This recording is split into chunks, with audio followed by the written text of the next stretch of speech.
Tudo que Jesus conquistou na cruz é direito nosso, é nossa herança.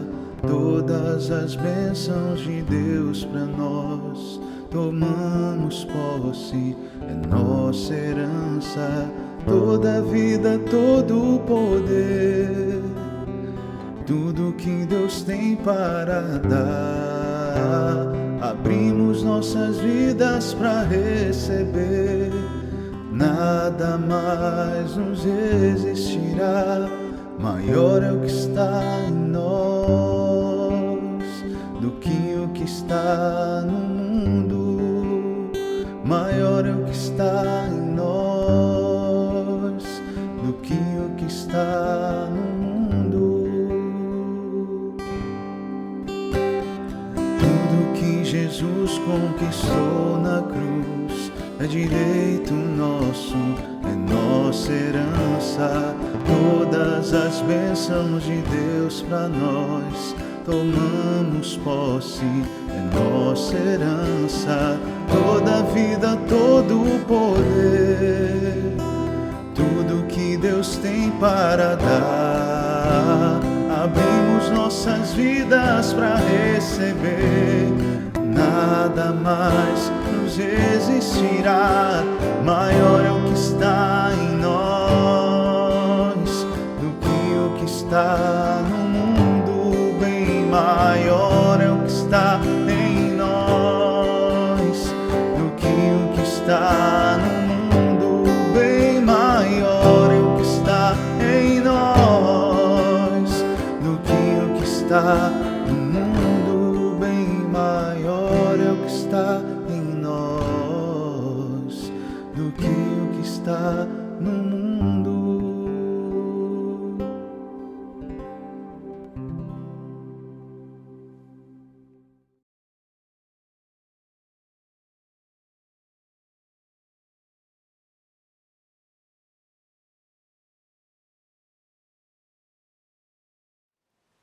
Olá, boa noite. A paz do nosso Senhor e Salvador Jesus Cristo seja contigo, meu irmão, minha irmã.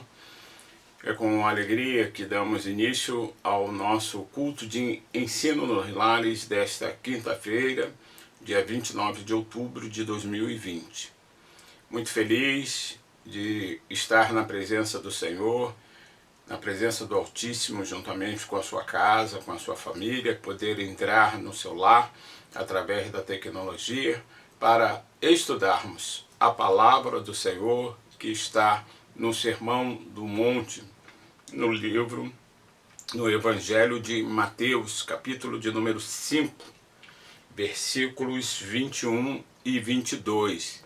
Então eu te convido para iniciarmos nessa noite fazendo a leitura de Mateus, capítulo 5, versículos 21 e 22. Diz o seguinte: Ouvistes que foi dito aos antigos: não matarás, mas qualquer que matar será réu de juízo. Eu, porém, vos digo que qualquer que sem motivo se encolerizar contra seu irmão será réu de juízo. E qualquer que disser a seu irmão raca será réu do sinédrio. E qualquer que lhe disser louco será réu do fogo do inferno. Vamos orar, clamando ao Senhor para que o Pai traga o entendimento da sua vontade para as nossas vidas, o nosso testemunho cristão. Então feche seus olhos, curva sua cabeça, vamos orar nesse momento. Pai, em nome de Jesus Cristo, teu Filho amado, Deus eterno, santo, maravilhoso, em teu nome, Jesus, ó Deus, nós nos colocamos nesta noite, Senhor, na tua presença, Deus, com a tua vontade, Senhor, teu Espírito, Deus, sobre as nossas vidas, Senhor, guardando, cuidando, tratando de cada um de nós. Senhor, eu te peço agora, Senhor, que a tua verdade, a tua palavra, Senhor, seja exposta em nome de Jesus da forma como tu quiseres. É o que nós te pedimos, oramos e te agradecemos por um milagre. Em nome de Jesus Cristo. Amém Glórias ao nosso Deus.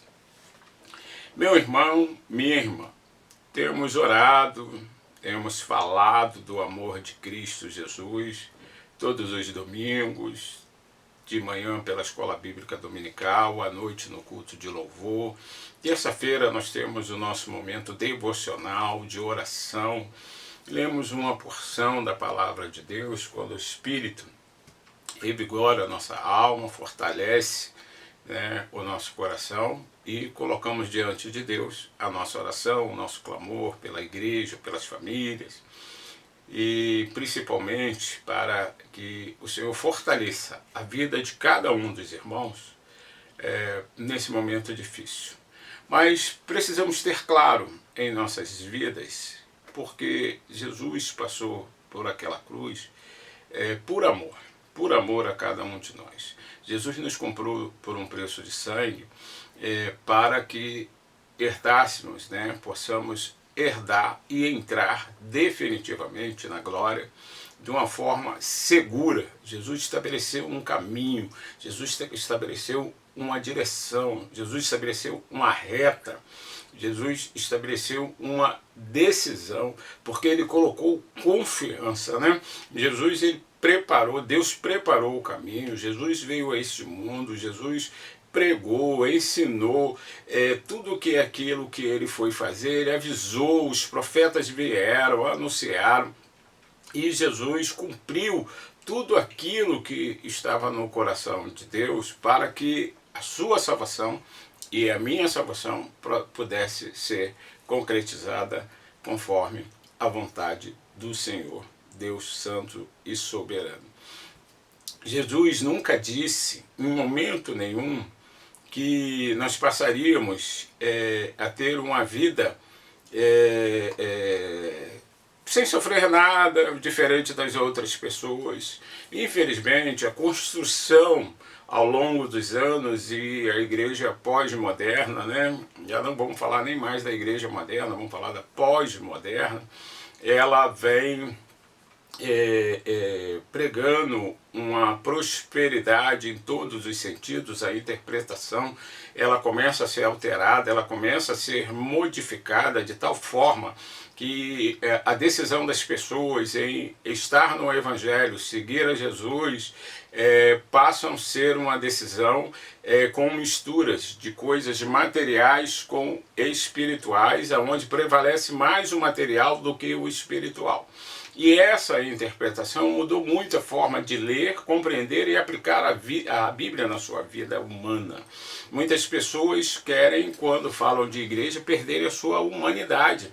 Elas querem ser puramente espirituais. Agora, quando falam de fora da igreja, elas querem ser puramente humanas. Não querem saber das coisas espirituais. E o Sermão do Monte, ele é um momento assim muito importante, muito interessante, porque o Senhor Jesus está ali no início da sua caminhada, né? Ele está falando, ele está colocando os marcos, ele está colocando os limites, ele está colocando o alicerce, né? Ele preparou o terreno, agora ele está firmando as estacas de como as coisas vão acontecer. E o que nós precisamos entender no Sermão do Monte, aí nesses versículos que nós lemos, daqui para frente, né, todo o final do Sermão do Monte, né, ele vai estar pautado nessa direção, é o contraste entre a interpretação, né, que aqueles homens faziam e a questão da apresentação, da aplicação. Então, o escriba e o fariseu, eles faziam a interpretação deles. E Jesus agora vem fazer uma exposição da lei, da essência da lei. Então, Jesus, ele tendo definido a sua atitude perante a lei, ele anunciou que ele não veio para revogar a lei, ele veio para cumprir a lei. E ele advertiu a todos os seus ouvintes que estes precisavam tomar consciência desta situação, que Jesus não veio para descumprir a lei. Muitas pessoas pedem a Deus coisas que não são compatíveis com a lei. Jesus em momento nenhum disse que iria desobedecer à lei e dar e construir coisas para as pessoas que não estavam definidas pelo Pai, né? E ele pede, né? Ele fala, ele explica, ele exemplifica de forma que todos nós possamos entender o que significa Jesus cumprir a lei, né? E aí, né, Jesus passa agora no Sermão do Monte a oferecer aplicações práticas na nossa vida, né? Então, o que importa não é só a letra da lei. Muitas pessoas leem a Bíblia, olham para o texto e a partir daqueles textos começa a exigir coisa, começa a exigir das pessoas comportamentos e começam a exigir da parte de Deus cumprimentos, porque leem o texto, leem a letra, né? Então ali diz o seguinte: não matarás, né? Jesus diz o seguinte, a lei aqui, nós lemos, né, aqui no capítulo 5, diz o seguinte, né: ouviste o que foi dito aos antigos, não matarás, mas qualquer que matar será réu de juízo. O que o judeu, né, que o escriba e o fariseu fazia? Olha, você não pode matar, se você matar, você será julgado. Então, o que acontece? Qual é o problema aí? É que a interpretação do escriba e do fariseu dava a entender que alguém poderia se livrar daquela situação, né? Porém, não levavam em conta a responsabilidade diante de Deus. Então, eles estabeleciam, e assim como é hoje, nos nossos dias, já acontece isso, nós temos um Código Penal brasileiro, artigo 121, né?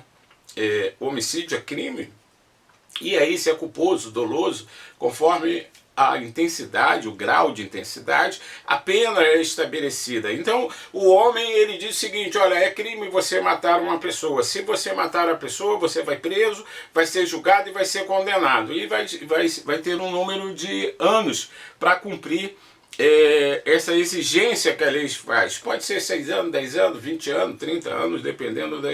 Mas não leva em consideração a questão espiritual. É somente a questão humana.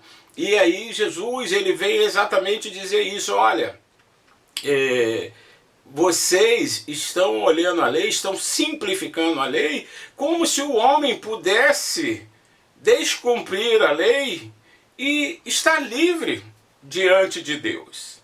E é isso que nós precisamos entender. A nossa sociedade padece nos nossos dias por causa disso. Por quê? Porque matar não é só a consumação física. Isso que Jesus diz no 22, né? De chamar o seu irmão, de ofender o seu irmão. Então, dirigir um insulto contra um irmão, chamando de sujeito indigno, né? Que raca quer dizer sujeito indigno, é algo terrível aos olhos de Deus. Quando ofendemos uma pessoa, quando ofendemos o nosso irmão, nós estamos desagradecendo a Deus, nós não estamos exaltando o Senhor. Lucas capítulo 17, versículo 3 diz o seguinte: se teu irmão se arrepender, perdoa-lhe. Porque às vezes somos ofendidos pelas pessoas e muitas pessoas acham que porque foram ofendidos podem revidar. A Bíblia ensina o seguinte: olha, tem um coração de paz, tem um coração perdoador, tem um coração de amor. Então, se nós temos que ter um coração de perdão, jamais poderíamos ter um coração de ofender, né? E Jesus diz o seguinte, né? Ele vai mais fundo quando ele diz aqui que será réu do sinédrio, e qualquer disser louco será réu do fogo do inferno. Coisa dura, né? Pesada, né? Que Jesus fala aqui. Por quê? Porque o Senhor deixa claro que algumas expressões ditas contra os irmãos indicam que há ódio, há rancor, há mágoa no coração daquela pessoa que falou. Então o coração daquela pessoa está cheio de ódio, de mágoa. Não é um coração limpo no Senhor, não é um coração da paz do Senhor. Muitas pessoas falam a paz do Senhor, mas não expressam isso. A qualquer momento se exaltam e ofende as outras pessoas, né? Então ela expressa esse sentimento do coração com a sua fala. A forma como ela coloca, o seu coração ainda está cheio de dor, de rancor. Marcos capítulo 7, versículo 21 diz o seguinte: porque de dentro do coração dos homens é que procede maus desígnios, a prostituição, os furtos, as palavras duras, né? Então é isso que Jesus está falando. Matar não é só a consumação física, é também a questão espiritual, é o sentimento, é o amor. Agora eu quero concluir com você numa aplicação prática nos nossos dias.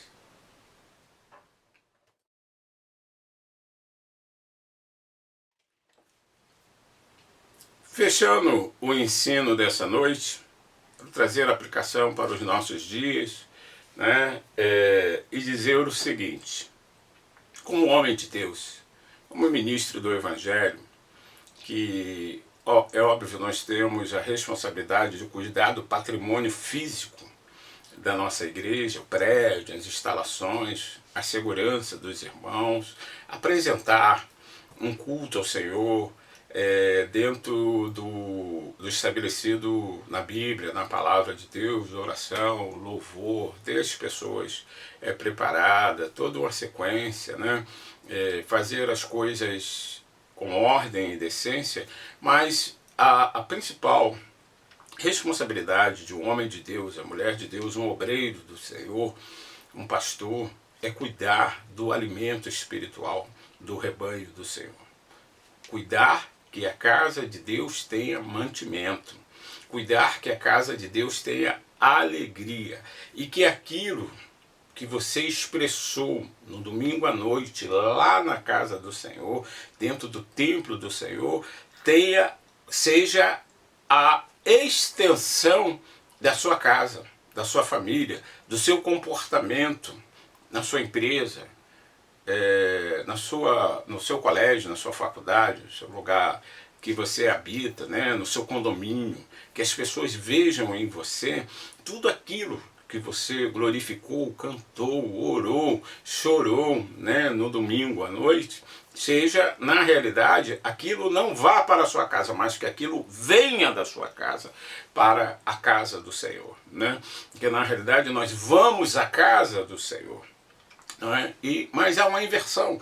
Infelizmente as pessoas, elas têm as suas dificuldades e vão para a casa do Senhor na esperança de se consertarem lá e voltarem para casa e ter tudo resolvido. Queridos, é a mesma coisa, né? Se você estiver num ambiente sujo, contaminado, né, com sujeira, o chão não limpou, não lavou, as paredes não estão limpas, né, há ácaro, fungos, bactérias, e você sai, toma um banho, se higieniza toda e volta para aquele local, obviamente vai contaminar tudo novamente. Então é preciso que o local esteja limpo para que a higienização possa acontecer e ser consolidada, né? Porque se só um deles for higienizado, não vai resolver, né? Então nós precisamos ter as duas situações resolvidas, né?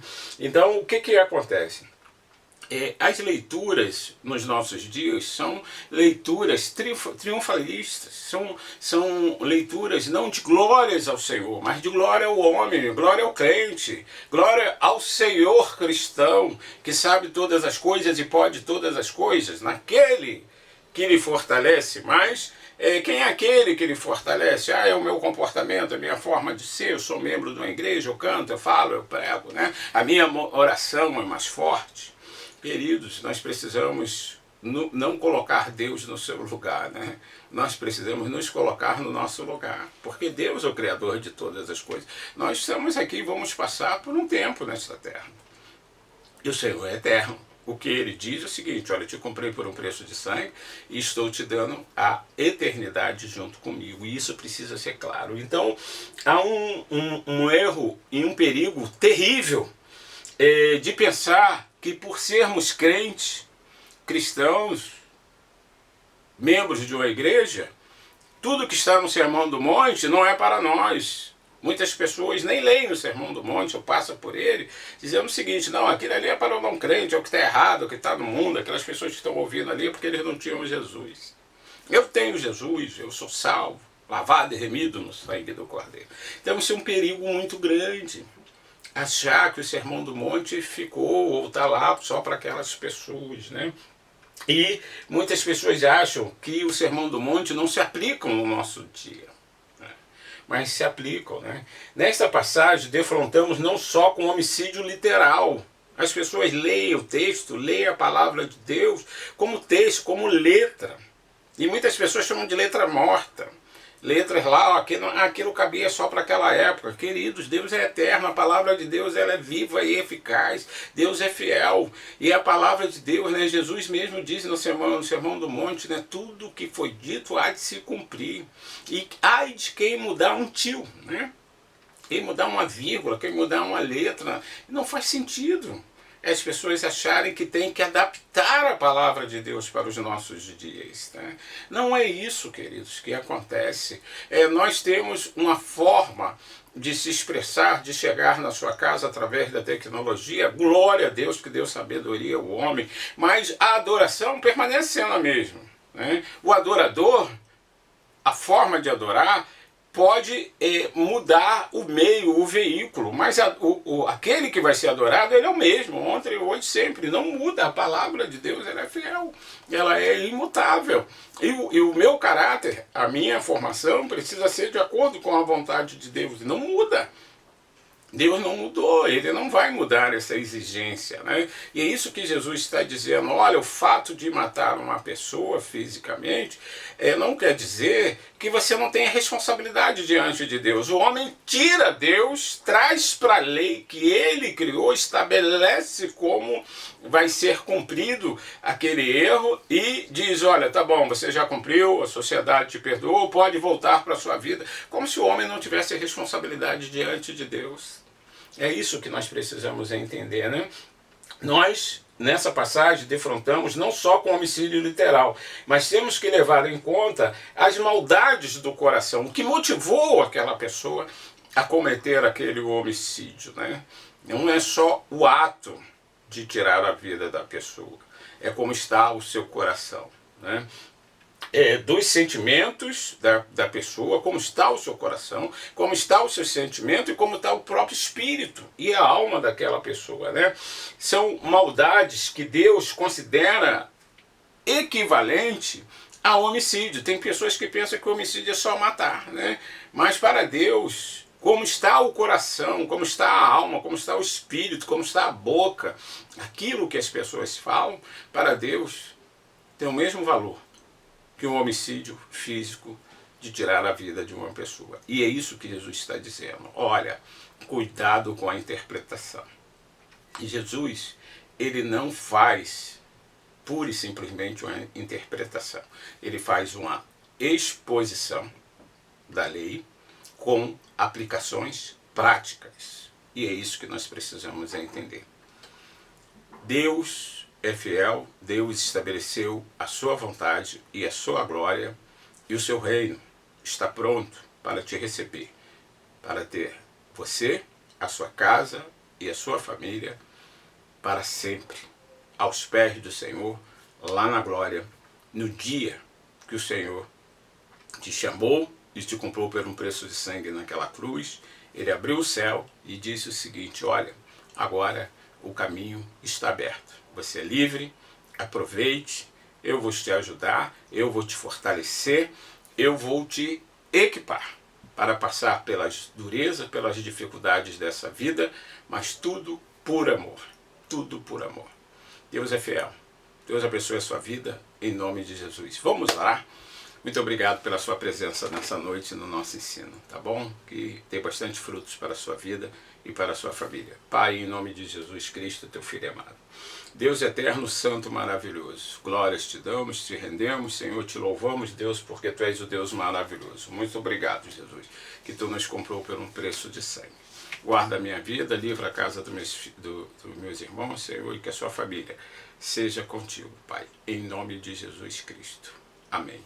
Que o amor de Deus, a paz do nosso Senhor e Salvador Jesus Cristo esteja no seu coração todos os dias, tá bom?